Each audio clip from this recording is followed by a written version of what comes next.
Welcome back to the Intel Extreme Masters Cologne for more League of Legends action. Fantastic first game from Gambit Gaming.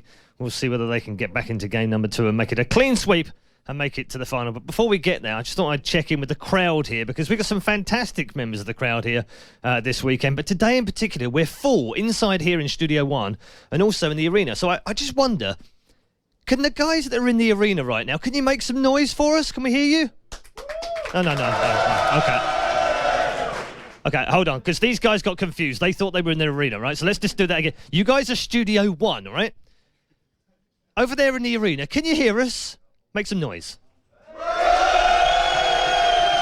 don't know, can you hear that? I don't know if you can hear that or not. What about Studio 1? You guys make some noise? That's a lot louder. I don't know. I mean, nothing against you guys in the arena, but you're quite quiet from in here. You know what I'm saying? We'll continue this a bit later on. I'll come into the arena and give you a fair chance. Anyway, we're going to get back into game number 2 now. It's Cloud9 versus Gambit Gaming. Gents, it's all yours.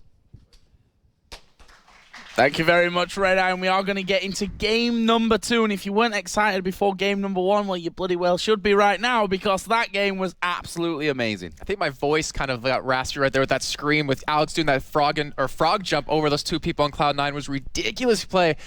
I want to see, though, what is Cloud9 going to do this time? Because they saw 5 champions that they maybe need to ban out, but they have 3 choices. Well, the thing is, right, game number 1, the bans for me weren't very strong from Cloud9.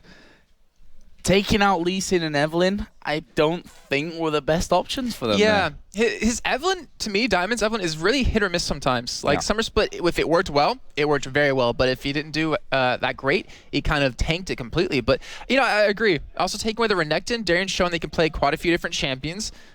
Even has his Shen if he wants to use it, which they did ban out this time. But still, there's so many key bans you need to use against Gambit, but you don't have the ability to take them all the way.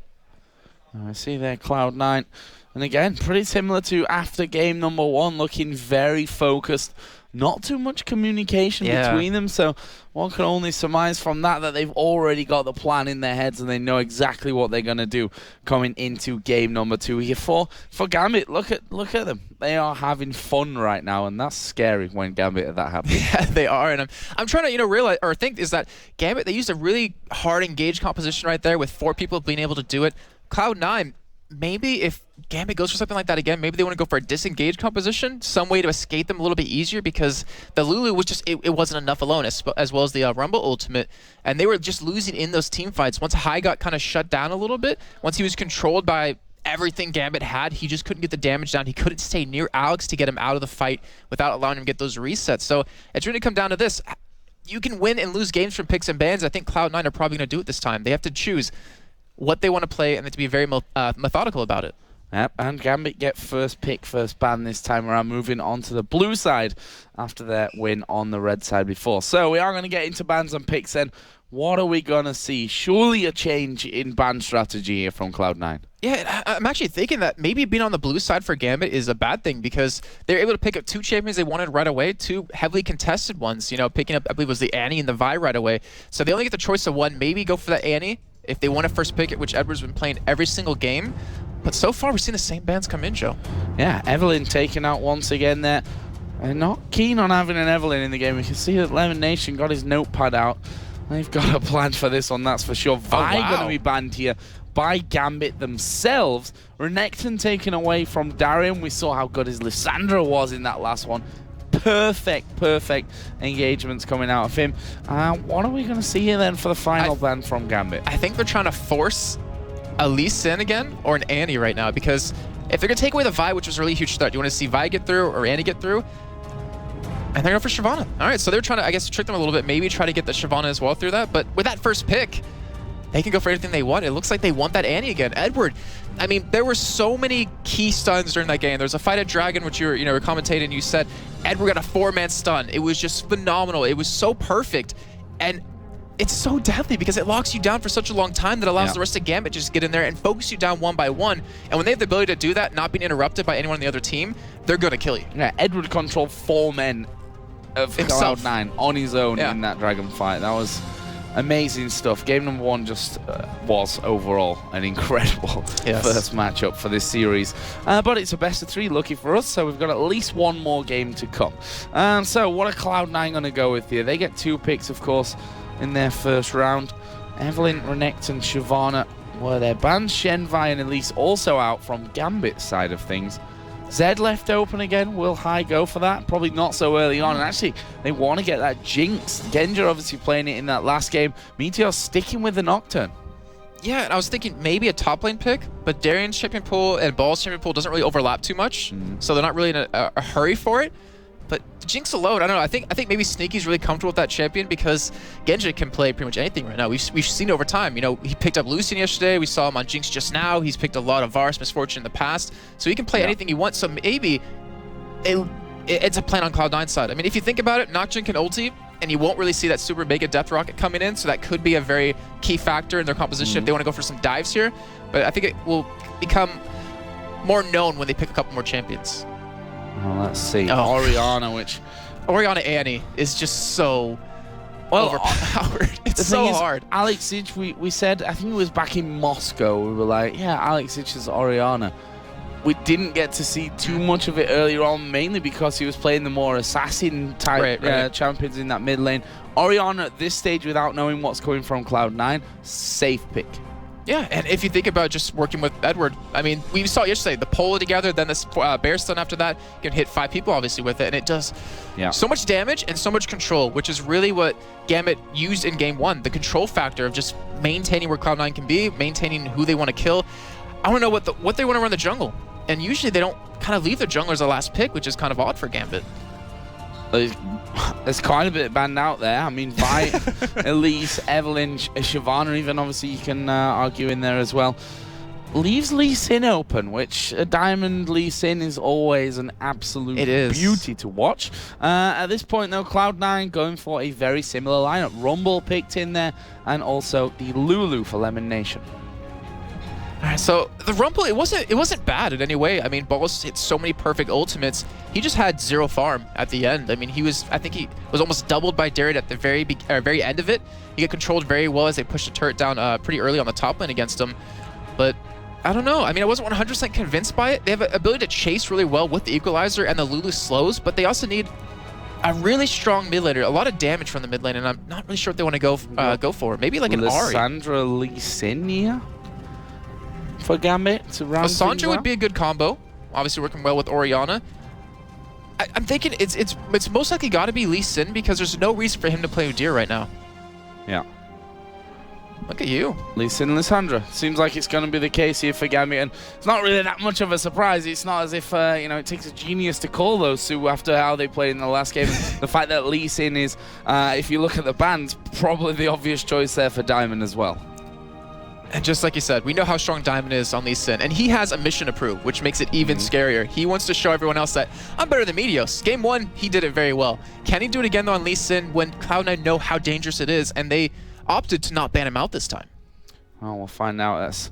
That's the danger with Genja, with Diamond, that you get rid of his Evelyn. We saw it in that last game. He's like, oh, I'll just play Vi and that'll be fine then. And I'll end 5-0-15 or whatever ridiculous score he had by the end of that one. And again, the Lissandra, so well played by Darian in game number 1. Let's see what Cloud9 round off their lineup with here. We saw High playing with the Zed in game number 1. He can really play anything else. Riven, it might actually be a legitimate choice. Like we said in game 1 in the picks and bans, Alex, not a huge fan of Riven going up against her. And this might be a very good or bad thing. As we saw, yesterday, we saw SK playing it against Copenhagen Wolves, and Jess just kind of got shut down by Azira. But I guess we can argue a little bit different caliber with these two teams, but it's still going to be very hard for High to get an early advantage. But once he hits level 6, once he gets maybe like a Brutalizer or some sustain in lane, it's going to be very hard for Alex to deal with that. Well, we're going to find out here. Gambit Gaming leading 1-0 right now in this best of 3. And, of course, the spot in the final is up for grabs, where either CLG or Fnatic will be waiting for them. That best of 3 semi-final will be coming up directly after this. Then we'll be going over to the amateur tournament final, which will be Ninjas in Pajamas versus Copenhagen Wolves. Amateur tournament is what we're calling it. Final doesn't really seem that way. And then we'll end the day with a best of 3 for the pro final here at Intel Extreme Masters Cologne. Next week we'll do it all over again in Singapore. Yeah, we will. Actually, I can't wait. Singapore is a really great place, but the games that we have coming up for us today are just ridiculous. They're on such a different level right now, and the compositions we have going in here, Diamond kind of doesn't fit completely with the whole comp, with that Lee Sin, but I don't think it really matters. They always seem to make it work, and that pressure he puts out early on is really nothing you can shrug off.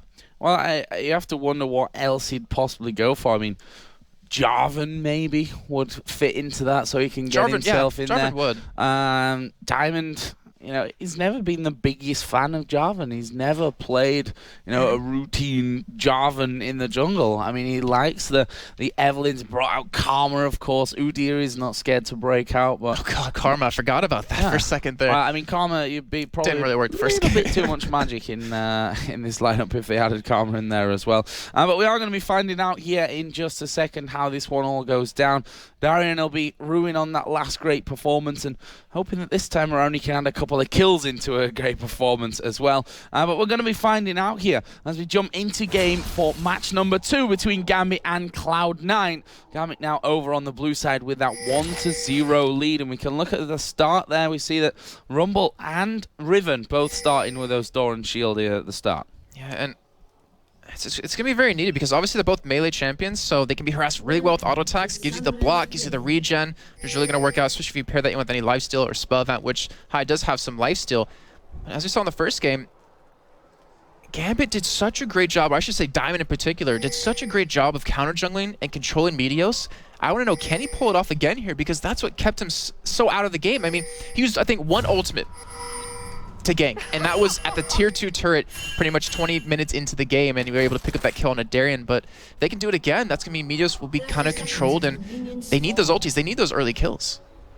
Well, a 10 starts as things here once again. A lot of pings going down from Gambit there. Just letting them know that there's probably a ward right there. Darien spots the second one coming in onto the blue buff as well. And it looks like Gambit definitely investing quite a bit here towards this top side. I guess they assume that, or obviously any team would know this now, is that Diamond will start red most likely. And they want to be able to keep that blue. They want to at least keep their own 2 and be even, if not get 3 over onto Meteos, who is just kind of sitting middle. It looks like he wants to go for invade here. And we already see Genja bottom. I don't think he was spotted by that ward. Edward was just spotted though, and he might come up here to really support this. They don't want to let this buff go. This could be an incredibly interesting start. Lemon Nation, Meteor, Sneaky all headed around the top side. As soon as Darien sees that, the other 3 are going to loop around here. And there, they do see it.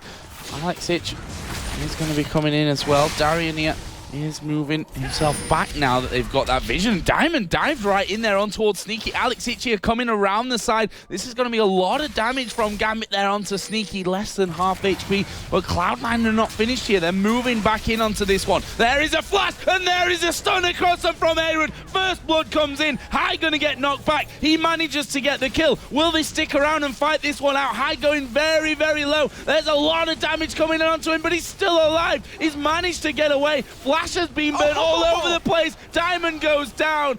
Lemon Nation falls as well. 4 kills here at level 1. I thought we might slow down the pace. There's a cancel. Edward not quite got the damage. How was that a heart attack there? that was crazy. Level 1 action from both teams, and we saw yet again Gambit was able to stall Meteos from doing anything right there. I mean, you could argue in the same sense that Diamond now won't be able to get a buff anytime soon, but he has 2 assists under his belt, which Meteos only has 1. So that gives him a nice early advantage. He goes for a ward here, and also Alex returning to lane with another Doran's ring. That is gonna be really hard to deal with if you're Hai. Look at the summoners, or lack of summoners, I should probably say at this point. Not really much left across the board. Edward, that flash stun that he pulled down there, we talked about him both before, during, and after game number 1 because of how well he executed that, and he's done it again here. That's what really got that fight started off for him. And they were so tunneled in that area that it was allowed to hit that stun across multiple people. In the meantime, Genja and Balls were like, what's happening up there? Because they were just sitting down there farming away. So that would give Genja a little bit of an early level advantage, and also a CS advantage, which he's currently 15, well, it's now 16 to 1 in. Yeah. Going to be very interesting how that one all pans out. This mid lane as well, obviously, first blood. Actually, who did pick up first blood in there? I can't even remember after that one. It was Alex that picked up first blood, of course it was. Hai did manage to get himself a kill as well. Did go and get away from it as well, so he didn't fall after that. And Diamond comes in. There is a red buff there. It's just slightly invisible at this point. Yeah, I was about to say, well, did he counter jungle it? But I don't remember seeing that happen. Confused me as well for a second, but red buff is there. Diamond's going to be taking that one away. And you're seeing Hai right there. He's doing fairly well against Alex. He's able to harass him down quite a bit, but eventually Alex will get to the point where he should be able to take Hai on before that level 6 point. And right now, with all these summoners being down, the jungler should be so excited and so ready to start ganking as we're already seeing Meteos come down or come up to this top side, which he just did in that last game. It looks like they want to force Darien away, maybe take an early turret yet again. Same time, Diamond's doing the same thing bottom. Got a level in the claw already, and we just saw him using it to push that wave out. And the funny thing is, Diamond's not going to be spotted here coming around, so he's going to be actually out in the open. And because of the fact that Darien's alone in the top there, they realized that that was going to happen. Actually goes off to the ward. He's got the red buff on here as well. Diamond lands the Q as well. Has he got the damage to finish off Balls? At least bait out a flash. No, neither of the two. Balls will just back off. Very smart play by Balls to just get away. And he didn't even have to use that flash on top of that, so he was able to secure those. But in the meantime, we're going to see one tower traded for Cloud9, taking the top one. And Gambit, they're going to go for Dragon. Yeah, moving straight in for this one. No messing around on their front. This Alex could be bad, coming in as well. They might lose another turret. Exactly. Cloud9's still pushing that top end. They're going to get the Dragon. Yeah, but they lose out on so much with that turret being down. They lose out on control over their blue buff too. But can Darien stop it? I mean, if he can hold them off, this is going to be a huge win for Gambit. Oh, flash in there. They're going for Darien. That was... I think a little bit hasty from Meteos, yeah. I think he just wanted to make sure he was out of lane, make sure they can get this turret, but he's still sticking around. He still wants to keep them off this, and he's able to defend the turret. So Gambit coming out ahead in that trade, have a little bit of a gold advantage here, and a very smart play. They didn't want to take the turret just yet because they realize Genja is stomping Balls right now. 39 CS to 6. Certainly is stomping Balls. He's continuing to push back in towards his turret. Half HP. Already gone. Darien trying his best to clear out those minions as fast as possible. And here comes Diamond on Lee Sin around the side, and just the sheer presence of him is enough to force Cloud9 completely away from that. Well, so he's got to make sure he can get every single CS he possibly can right now. I mean, like I was saying in the first game, he doesn't necessarily care about how much CS he gets early on, since he depends on that ultimate to really lock down these fights. But against Gambit, I mean, it was shown that last game he needs the farm, he needs the items. And right now, Meteos hasn't backed away just yet, hasn't gone back to get anything built. He's sitting on 1,200, almost 1,300 gold. I'd be surprised if he goes for that Spirit Stone. But right now, the Summers are coming up again. Meteos is level 5, approaching level 6. We should see some ganks happening soon. And Diamond, again, game number 2. Counter jungling Meteos as much as possible. He realizes the threat of him and just takes him out. Yeah, taking the Wolf Camp. And his bottom turret now under pressure from mainly Edward. Genja's not really doing a lot to help out with that one. And, well, with that duo lane coming down from Cloud9 after their exploits in the top lane, they're able to keep that one safe. And speaking of the top lane, Darien, he isn't pushing the lane out quickly. He's actually leaving at his own turret. He's making sure it stays on his side of the map so he can keep Balls starved of money even more. That is a very smart play out of him to really do that. And that means Balls got to roam around. He's got to look for kills somewhere, look for farms somewhere else. And if he obviously goes to a different lane to take some CS, he's taken away from his teammates. So overall, a fantastic play by Darien. Genja holding that lane out as well. Yeah, Meteos now is moving in. He's not quite level 6 though. That could be spotted by a ward though. Bit of a hindrance to him. And yep, that ward is quite far up the lane, so he's going to be spotted. It's funny because Diamond used it to fight Balls, but in the end it's working out well to see him where he's coming with those ganks. It was all calculated. He's going to see it here in a second when it does disappear, most likely. He's trying to counter jungle Diamond though, but Diamond's still, he's doing what he did in the first game. He's farming as much as possible. I mean, because they've spotted that one, you see Genja and Edward already backing off from it, not wanting any piece of that one. Meanwhile, this mid lane being fairly quiet considering the explosive start that we had from them. Alexic picking up the first blood, of course. And there you see his game 1 statistics with Kha'Zix. 12-4-4 he ended in that one. 207 CS, not really a number that sounds impressive, but that's because there just wasn't a lot of CS in that game. Well, he was leading the game in CS, so that kind of shows you too. And right now, Meteos going to be able to get his blue. He's going to have level 6, so he can start to make these ganks happen. I want to know which lane is he going to go for. Darien is looking like a possibility up there if he combines with Balls' power to keep him slowed and to pick up that fear and the kill, but also middle. I think they want to control Alex because if an Orianna gets going and really gets to that point where you can do a lot of damage, your ultimate will be so devastating. Oh.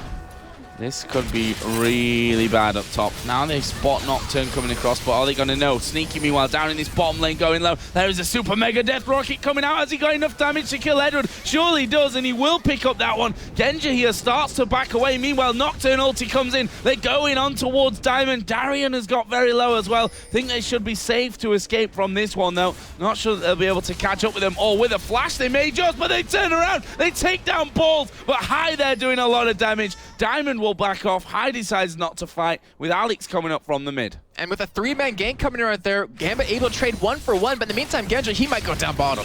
He's stuck on the trap. That is bad news, but it's Lemon Nation tanking up the turret. Sneaky, not quite got the damage in there and decides not to chase. I am surprised he didn't die on that one. He was just staying there waiting and biding his time, but able to stay alive. Turret might go down though, but Diamond is heading down towards that bottom side, so he should be able to keep it alive himself. But so far, 10 minutes in, a lot of action happening, not a big goal difference, and it's only 3 to 4 kills currently. Diamond just headed down there, but not warding the tri-bush. They spotted him early enough and backed away from things. Meanwhile, in this mid lane, Alex continuing to pick up the farm. He's currently sat at 86 to the 71 of High's Riven, which you'd expect at this point. Fact is, though, High's got 2 kills under his belt yet to die. Brutalizer pickaxe in there already. That makes him so hard to deal with if you're Alex. He needs to invest into Seeker's arm guard, which he is building towards right now. And Alex, he was the number 3 gold per minute earner back in the summer split at 373, and it's showing yet again. He's always farming if he's not ganking or getting kills. He's always doing something, and it's always working out well for his team. But right now, with that 2-man push on the middle, he might be a little bit of trouble here. Doing something is always a good thing to do. I've generally found out. So it's a life lesson right there. Jason Kaplan special.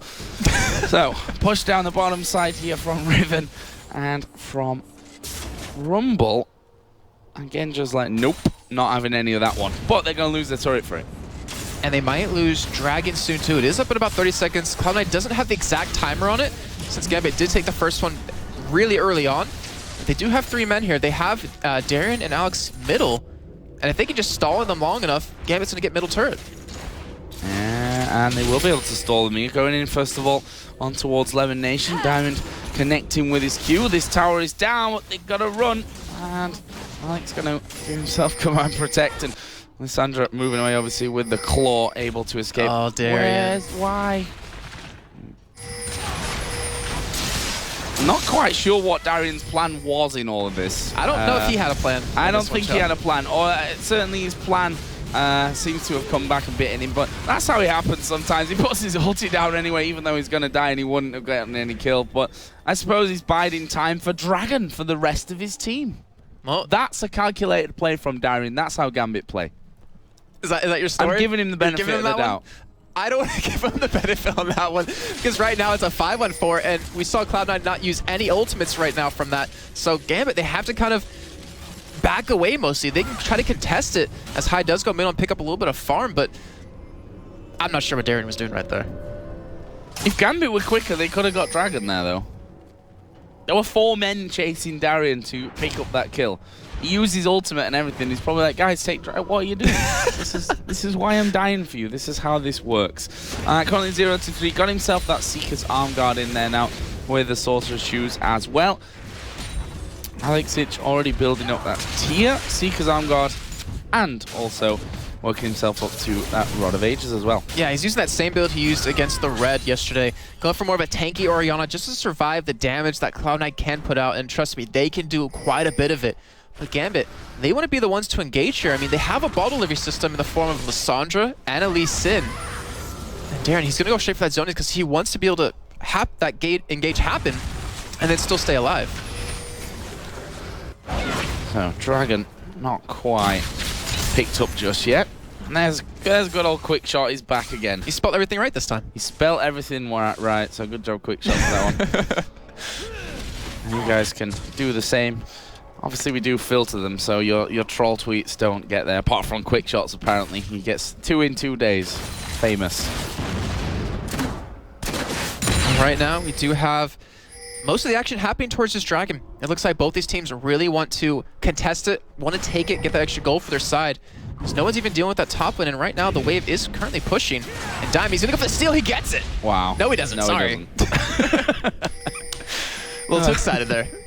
But speaking of getting excited, Cloud9 coming in from this one. Darien actually going to get caught out from it. Does put his ulti down onto Lemon Nation, but does literally no damage to him. And Gambit might get cleaned up from this one. Diamond kicks like balls, knocks him into Meteos as well, but 3 from Gambit backing away. Alex is coming around the backside though. A good shockwave here could change everything. High going very, very low. Where is the shockwave? Decides not to use it in for that one, but surely it's going to come out. There it is, and it misses everyone. Not the good shockwave that he was probably looking for. And now we see them turn around. Balls is low. Will be finished off in the end. Meteor's low. Everyone's low, damn it. But where's the finishers? It's Sneaky coming in. Gets the movement speed. Edward flashes over. Sneaky flashes in. It was a little bit awkward, but Edward's still being chased. Zap will get the double kill. Everyone low is the true tale of that story right there. If that ultimate did hit off of Alex, I really would have... Actually, no, it couldn't even hit right there where it was, but I wonder if it did go down perfectly, could they have picked up quite a few more kills? And that was such a great job by Cloud9 to say, hey, we have not a position. We know Alex is middle. We're going to go for a fight here. And with that, they take the dragon, they take the gold lead, and now they have this great advantage in this game. I feel like I cursed Alex somewhat there, a little bit. Darren here coming around. You're like, wait for it, it's going to be a good one. It's coming. It was a good one, and it was literally the worst possible outcome from it. He got a minion. At least he So I got some suppose CS. he didn't get nothing. No, he didn't kill the minion. He didn't even kill the minion. He just flung the minion in. Didn't quite kill it off. So Alex certainly pulled off better ultis in his life, that's for sure. But That's the it leaves downside. us with Cloud9 8-5 up in kills. But the gold is not really a massive difference. There's 1,000 between the two teams, and Cloud9 having taken that dragon and have one more turret up just shows you how close it's going to be. It's going to come right back here with Darien on the bottom. Yeah, both these teams are doing a better job of farming this game and keeping it a lot closer. The only big difference is Darien and Balls, and that was just pretty much due to Balls going 1v1 against Genja in the bottom. But right now, he might get caught here. He's looking for a gank on a Darien, but he still has Genja in hot pursuit. He might just go in and try and kill Darien as well. That's certainly what he's aiming for. And this one, again, a little bit messy. High, the one that's taking all the damage, will throw down his ulti. There's the super mega death rocket coming from the back. High still chasing down, but he will fall before he gets the kill. They turn onto Sneaky. He's a dead man. The shutdown coming in. This is another kill coming down for Genja. A double for him. And just like that, Gambit pick up 3. And Darren, great job by him yet again to just kite as long as possible, trying to keep High away from it, allowing the rest of the team to come in from the back. And Cloud9, with the advantage they just had, have lost it. With that little bit of a player right there losing those 3 members, they just lost completely that advantage. But if Meteos can get this turret, it will even things up back just a little bit. And I think he will, with that Siegeman in there, able to tank things up. And he's going to speed off as quickly as possible from it as well. And again, chasing down Darien. European teams learned long ago that Darien is just a bait on the end of a very, very scary hook from Gambit. The rest of the team is usually right there behind him. If you don't catch him between your own turrets, then he's most likely. Exactly. If he's not in your jungle, almost in your base, then then you know there's a team behind that. But just overall, I mean, these teams are playing really well. Cloud9 has been able to kind of spot a weakness within Gambit, really picking them apart when they start to rotate. Then yet again, Gambit being in the right position against Cloud9, catching them when they just kind of took the bait as they reeled them in. And I really want to wonder, how is this game to continue on, though? We do have High getting that Ravenous Hydra, so he has a great AoE damage on top of just being Riven alone. He's also 3-2, so he can put out quite a bit of damage. As you saw, he almost took Diamond and Darien down himself. He just didn't have that extra oomph he needed. If you look down and kills, well, Edward, I mean, we've come to expect that by this point, that he's always got a couple of kills on the board.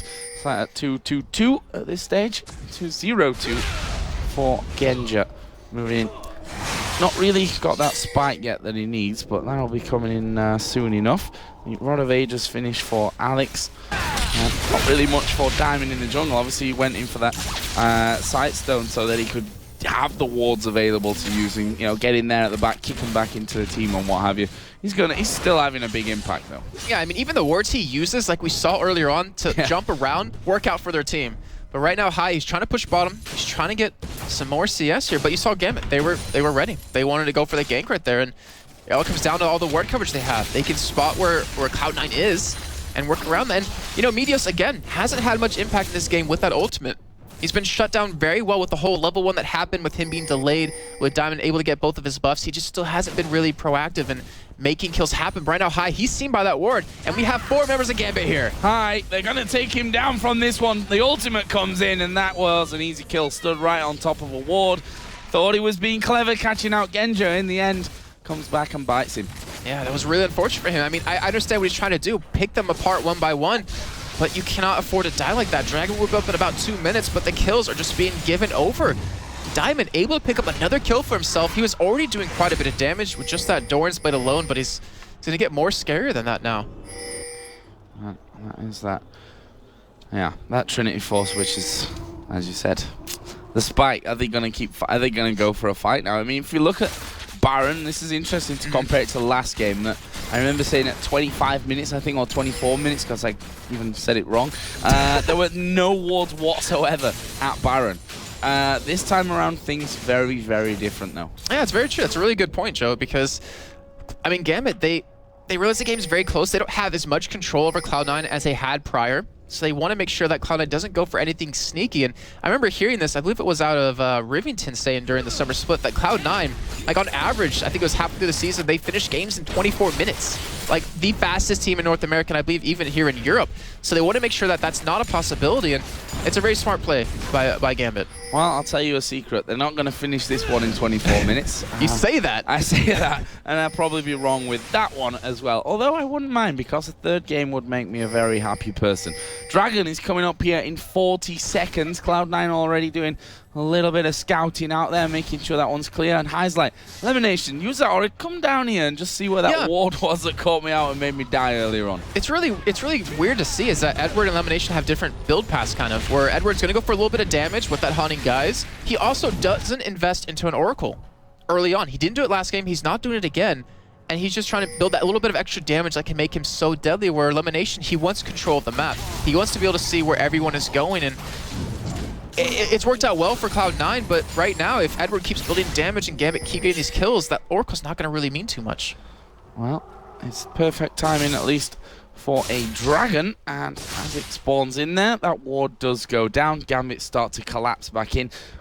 Cloud9 are there as well. This could be the next big thing. This is prime position, though, for Gambit to fight if Cloud9 do want to group up towards this Dragon because of the combo they have with Lissandra going in with the stun. You have the ball delivery system, but we do see some damage being traded here as we see Darren going in. He is going to go in, but is he going to go through? There's the Cullen doing a lot of damage to Meteos. Elimination takes a blast from Genja as well, and he's got the ball on his head. Not exactly your normal ball delivery system, that's for sure. And Gambit, they've just won position right there without really any troubles. But Meteos, he was going back. He's actually going to stay here in Gambit. They could have pushed the turret if Meteos did fall back, and Diamond did spot that, but now Dragon, they're looking at it like, hey, Meteos down to half health. We could probably go for it here. And it looks like they might make that happen, yet Meteos is still sticking around. They want to contest this. They don't want to let this slip away. We have to watch Edward go up there to Edward because he's getting ready. He's got his flash up, and his stun and Tivers are available. Let's see. Last game, he managed to control 4 men from Cloud9 at the Dragon fight. There is the smite out. It's Diamond that picks that one up. Are they going to fight? There's a shockwave. Again, hitting nothing, but there is Edward. And another 4-man stun coming in. High going to get the ultimate onto him. Balls is going very low. There is the kill at the backside as well. But Sneaky, he's still full HP. They've got to finish him off. They finally get him out of the fight. And Genja chases in. Darian dodges in as well. And that will be a kill for Darian. His first of the game. Lemon Nation escaped. Balls did escape as well, and that will be a 3-for-1 with Dragon going over to Gambit as well. And say hello, Europe, because Edward is back. That was ridiculous yet again. He's like a Sona on an Annie, but he does more damage. He's landing these stuns left and right, and Cloud9, honestly, that was a great fight for them in the beginning. You had High in there on 2 or 3 people with this Q spam constantly doing a lot of damage. You saw Gambit escape with barely any health left on a couple of people. It's just they didn't have the extra damage they needed to finish that one off. Incredible again from Edward. Seems to be having a lot of fun and feeling comfortable in this Gambit team. Maybe it's because he's playing like champions that he wants to play, you know? Because he hasn't been forced to play Sona just yet. That might change though. It's probably in his contract actually. It's like, don't make me play Sona to play Sona ever again. I can see the Photoshops on Annie's face now already happening for him. Oh no. The Sona one did enough damage to us all. Please do not Photoshop an image of Edward on Annie. Alright, that's already encouraged a few more thousand people to do that. So let's talk about this top lane, because both Darian and Genji there, Cloud9 sending 4 men up to that top side to stop that push. Yeah, see, what happened in that last fight was that we saw Balls put down the equalizer to cut off Gambit, to cut off like a retreat, to split them in half. But even though it worked, it kept them slow enough for how to get in there, it just wasn't enough. The rest of Cloud9 didn't have what they needed to jump on top of them. They didn't have the ability to get Lulu in there and get that knock-up onto people, at least the ultimate alone. And because of that, Gambit were able to survive long enough, were able to retreat far enough, mitigate quite a bit of damage and turn that one around. Things still can't change. Like, Cloud9 still can win these team fights, but if they keep letting kills slip over, eventually Gambit will be so far ahead in items that it'll be really hard, almost impossible to come back from. Clearing up everything that they can there.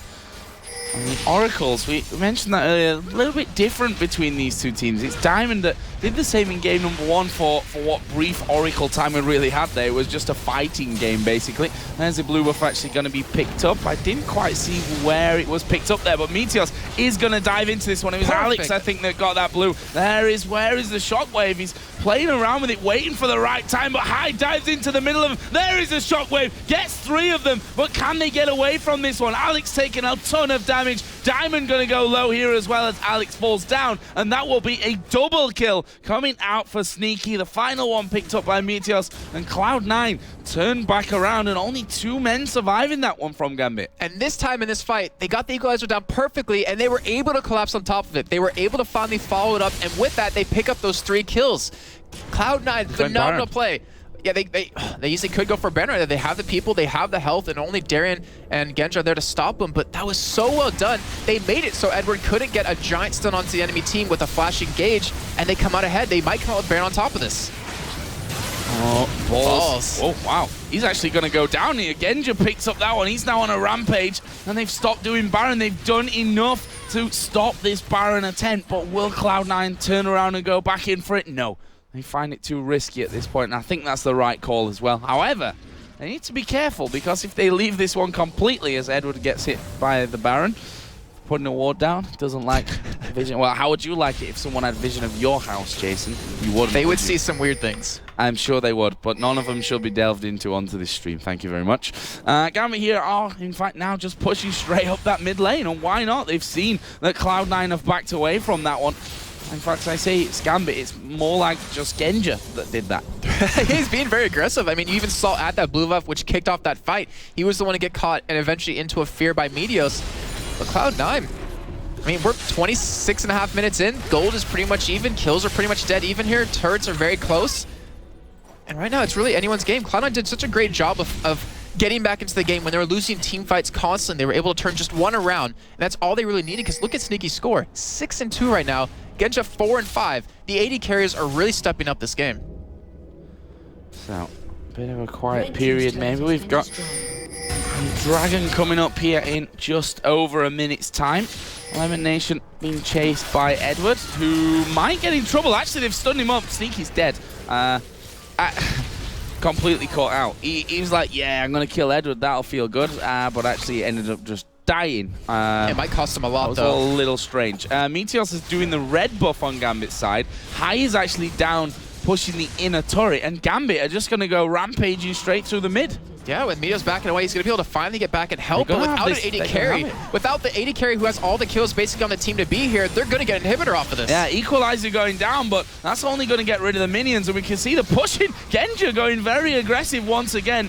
Doesn't get feared, and they're going to take an inhib from that. That's a bad decision-making overall from Cloud9. It really is, and you know, Gambit, we always say, give them a finger, they'll take the whole arm. They punished Cloud9 for having Sneaky overextend by taking an inhibitor. Now they have the opportunity to go for a Baron whenever they want to, or just to kind of split push. And with this Oracle, they're baiting him at ball. He's going to check it. Oh, it doesn't need to. They're just going to go straight in for him on that one. We see the flash away. Meteos going in at the back. Darian waiting. He wants to get his ulti off, and he is going to get it off. onto high this time. Meanwhile, Diamond being forced away. There's a two-man shockwave. They're Cullen blasting through there. That's a lot of damage, but they focus in. High gonna go down. Genja absolutely beasting them there at the back as Diamond comes in again. Everyone's really low again, but Genja is cleaning up this one. Sneaky uses the barrier. Genja dashes in. Triple kill. Catch my breath. Lemon Nation headed up towards the top here to get away from them. They're not going to push past that one. Meteor survived as well. And I say they're not going to push. Alex was having a bit of a luck, but Lemon Nation able to speed off. And Genja, considering how out of position he was at the start of the inhibitor there, when he just dashed straight into him, no problem, he handled that fight so well. He really did. And the thing was, we have to think, that was a Gambit engage. They went straight in for that, but Cloud9 were able to turn it around, pick up those kills. They got him really early on. But because of the position of Genja, just like you said, because of Alex being so tanky right now, they were able to stay alive long enough, allowing Genja just to go to town on the enemy team. And from that fight alone, he's now 7-0-5, Joe. 207 CS. His items are getting to the point where it's really ridiculous, as he was sitting on 2,500 gold. Picks up a Last Whisper free of, well, not free of charge, but at once. And right now, Cloud9, this is going to be very hard to come back from. New addition to the shop. If you do well, you get a free Last Whisper. Best offer of the century. It just costs you gold. Yeah. Yeah. Diamond with that Oracle clearing out, and Pink Ward was basically a waste of gold at that point. Diamond here. And the rest of Gambit setting up for a dragon. 30 minutes almost into this game. That was a good decision to put the ward down. Hidden vision there of that blue buff. Does he have his smite available? No, not quite. So that blue buff should be taken away, and will be. It's Alex that picks that one up. Meanwhile, Genja did the dragon all on his own. He's so strong right now at this point that with Cloud9, if they don't focus him down, well, the question is, who do they focus at this point? Alex is going to be doing a lot of damage with that blue buff up. Darren's going to be providing a lot of control, and then to even get to Genja, you have to pass through an Annie on top of that. It's going to be very hard to get back into that side, and Genja, he's taking full advantage of that. He's playing his positioning so perfectly, and with Diamond coming around from the backside here, Cloud9 either have to fight or give this one up. Yeah, Darian doesn't follow through there on the claw. Diamond actually being hit here by Meteos at the back. This is a bit of a personal jungle fight there off to the side. The rest of the team say, just leave me alone, leave us alone. We just want a 1v1, see who's better right now. Meteos actually did more damage in that one, and Diamond deciding to back away. But Gambit not doing the same here. They're going to wait and see if they can siege down this inhibitor. Oh, Edward, his flash is going to be up very soon. He's even got, I believe that's a distortion enchant for the flash cooldown, and he has Tibbers up. He's looking for another flash stun here. It's going to be a little bit harder to do in this base when they can spread out. But either way, this middle wave is pushing. Meteos is going to clear that one out because he has the ultra to get available. The Equalizer coming in, but just to keep them away and off this turret. They don't want to let this one fall. I have to say as well, Balls has been very quiet these last two games. This game certainly a lot more present than in the last one. A couple of good equalizers, but just overall not had the impact I think that Cloud9 really need out of him, especially with this Rumble. And when he does actually make his presence known in the fight we just saw prior, like, he can really make this thing happen. But the fight breaks out here. Genja getting chased. Yeah, they're going in towards Genja there at the back. Darian using the ultimate on himself, but look at the damage and the shockwave coming out of Alex Siege. High's gonna fall here. They've absolutely obliterated them, and Genja pushing in onto the backside. Alex will steal that one away, and there's the flash in from Edward. Didn't quite have the damage to finish that one off, but this is going to be the game here. Gambit have those super minions coming up the mid lane. They're going to take down the turrets. Only Lemon Nation left standing. Gambit Gaming going to continue the Cloud9 European curse and win 2-0 to go into the final of the Intel Extreme Masters here in Cologne. And that game was so well played. I really have to say both teams played that to a top level, but Gambit coming out ahead, constantly catching Cloud9 in bad positions, catching high early in the game, catching Sneaky, which gave them inhibitor, coming out ahead right there. But both teams really showing that they're the best of the best in their region. Such an incredible game there. Yes, it didn't go to 3 maps, or 3 matches, technically. But to be honest, it had all the action in it anyway, didn't it, from 2. And I just want to special mention to Genja, because the old passive, boring Genja that was always reliable, they've thrown him out the window here, it seems, and brought in some new Genja that's maybe sometimes a little bit too aggressive. 9-0-7 he ends that one there with Lucian. Playing Jinx in the last game a player here who was very much stuck in his ways, I think, in terms of champion pool, and didn't really like to venture out of his comfort zone. Always bought a tier on everything, which is not done at all so far this tournament. Picking up, Trinity Force, Bloodthirst, the last whisper here on that Lucian, 907. So incredibly well played. And what's really funny is that in Extreme Masters Katowice, when they played against the Azubus, he changed up his playstyle for being really defensive to aggressive. But then before LCS started, he went back to his old ways. He went really defensive, and it's nice to see him changing things up, finally playing aggressive, and just like you said, 907 score, he really helped his team out. The position, every single fight, it shows the true power of an AD carry late game.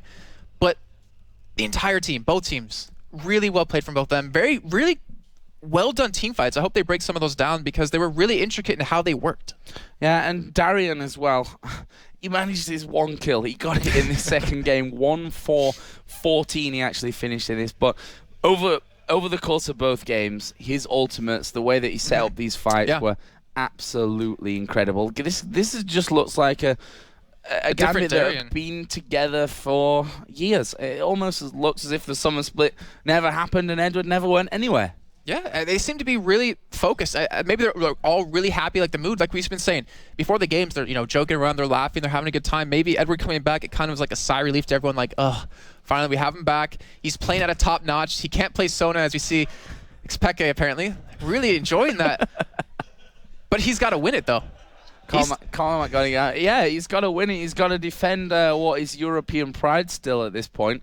Because, Gambit taking down Cloud9 puts Gambit into the grand final. After this, we're going to be going into our second semi-final. Xpeke's already got one hand on the trophy. But standing in their way is going to be CLG, who yesterday didn't skip a beat in their victory over to Quality Blue.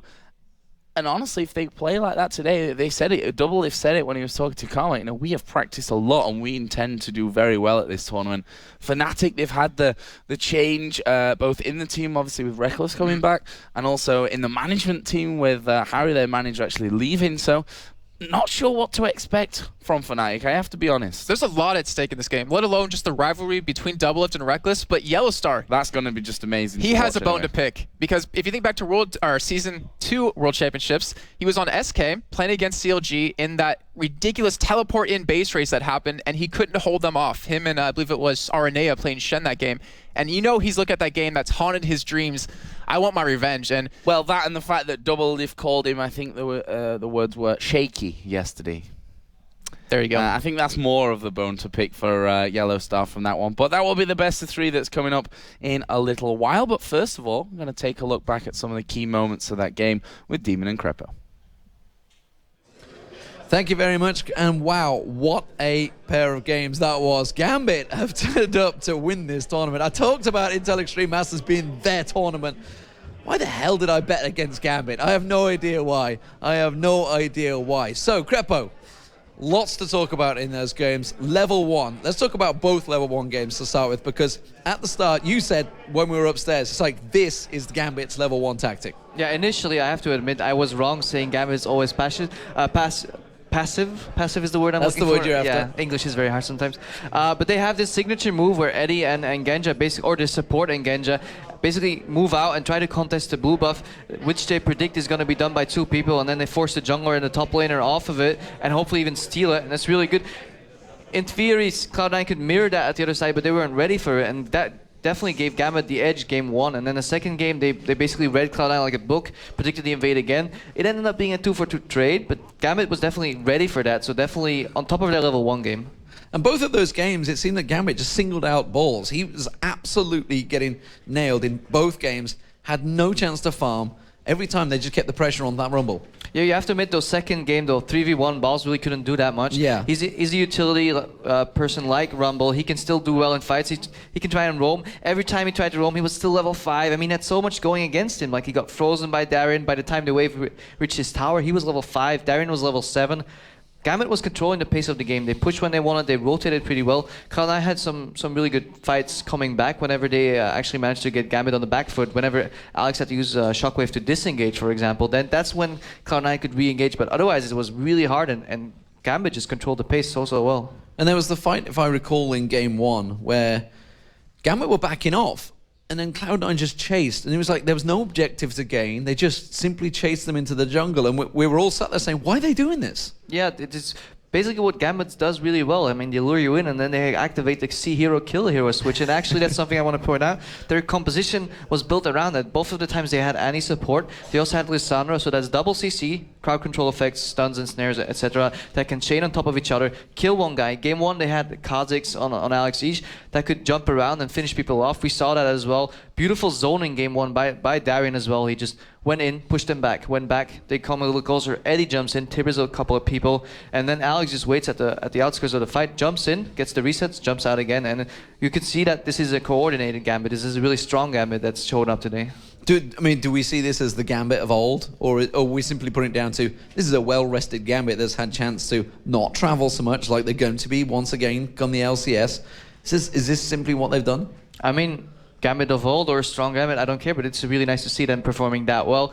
I just hope that it doesn't deteriorate over time once they start going back and forth every week, because now Eddie, he was at home playing at ease, playing solo queue, dual queuing Genja every time, but once he starts traveling from Omsk back and forth again, he's going to lose a day on each side of the LCS, and hopefully, for Gambit at least, and not hopefully for us, that's not going to punish him too hard. And talking of Eddie, and effectively all the supports here, You've had a bone to pick with the supports lately with these Doran shields. We've not seen one yet. Yeah, everybody keeps buying it in the solo queue and had to mess with me because they know how much I hate Doran shield. But they've all threatened to play Doran shield in competitive and watch me cry. But so far, none of them had the balls to do it. So I'm still waiting for Eddie to bring out the Doran shield.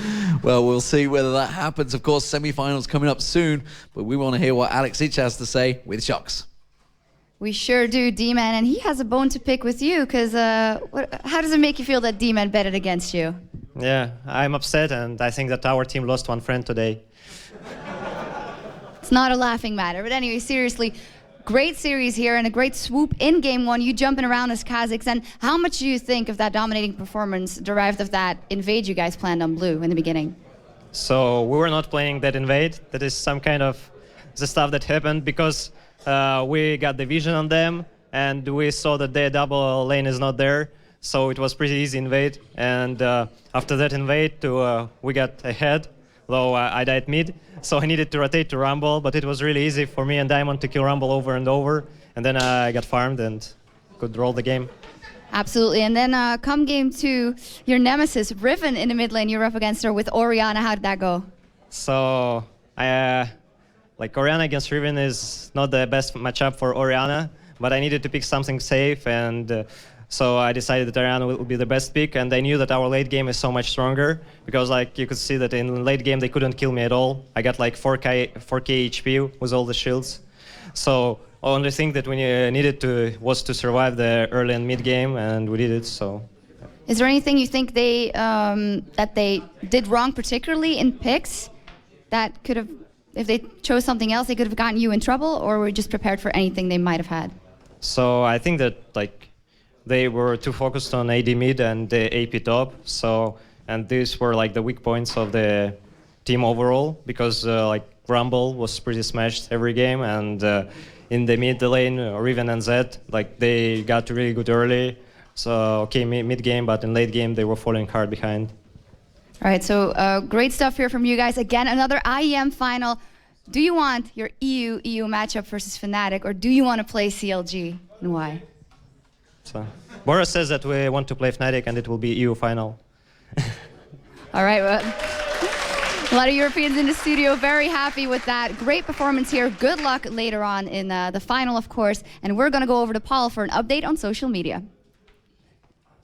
Thanks very much. Yeah, we are going to eventually, when the cameraman wakes up. There we go. Lovely, thank you. We are going to update you with our social media competition that's been going on. We've been having a lot of champions that you've designed put on our Facebook page, facebook.com/IEM. We're still accepting entries as well. So if you've got an idea for a champion that you aren't currently seeing in Riot's League of Legends and you'd like to see it in there, then send your suggestions to us via the comments section on the page. We're going to go through a couple, in fact 3. We've got 3 in here. This is the first one. Have a look at this. This is just a drawing. If we can throw that one up. There we go. It's pretty good. Look at that. That looks that's pretty decent. So that's an example of a good drawing. There's also a full It's all right. You can leave that one up. There's actually a full workout here. This chap has actually drawn, animated, and explained everything there is about this champion in one page, which is extraordinary. It's a slightly old one. He admits it's a few months old, but how cool is that? The Siamese twins. I quite like that. It's very good. So keep those coming. We also have an example of champions that aren't really champions. Yeah. There's always one. I guess we'll accept any entries, but only some of them can win, thankfully. Do keep them coming, though. We're enjoying your entries, both the good, the bad, and the ugly, of course, coming in. So thank you very much for those so far. We'll look forward to seeing more of those, and we'll give you some updates as we go. Match number 2 is next. It's the second semi-final. Can Fnatic once again claim glory and make it an all-Euro final like Alex wants? Or can the Americans fight back? We'll find out soon.